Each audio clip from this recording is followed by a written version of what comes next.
প্রধানমন্ত্রী নরেন্দ্র মোদীর বিকশিত ভারত গড়ার লক্ষ্যে সর্বভারতীয় কর্মসূচির অঙ্গ হিসেবে ভার্চুয়ালি প্রধানমন্ত্রীর সঙ্গে রাজ্যের পড়ুয়াদের মত বিনিময় এবং বিকশিত ভারতের উপর দেশের প্রধানমন্ত্রীর প্রায় ৩০ লক্ষ স্কুল, প্রায় ২৫ লক্ষ স্টুডেন্ট আজকের এই কর্মশালায় অংশগ্রহণ করেছেন। এবং এরই মধ্যে স্কুলের প্রধান শিক্ষিকা অনামিকা দেববর্মা কি জানালেন শোনাবো।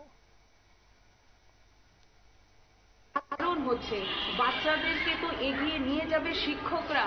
আমাদের 2047-এর যে লক্ষ্য, সেই লক্ষ্যে পৌঁছানোর জন্যে বাচ্চাদেরকে এগিয়ে নিয়ে যাবেন শিক্ষকরা। শিক্ষকরা পথ প্রদর্শক হিসেবেই তো বাচ্চাদেরকে এগিয়ে নিয়ে যাবেন। তো আজকের এই প্রোগ্রামে শিক্ষকরাও অংশগ্রহণ করেছেন, যাতে করে শিক্ষকরা উদ্বুদ্ধ হবেন, অ্যাজ ওয়েল এজ আমিও উদ্বুদ্ধ হব আজকে এজ এ বিদ্যালয় প্রধান হিসাবে, যে আমার স্কুলটাকে আরো উন্নতির দিকে এগিয়ে নিয়ে যাওয়ার জন্য। আপনারা শুনলেন শিক্ষিকার বক্তব্য।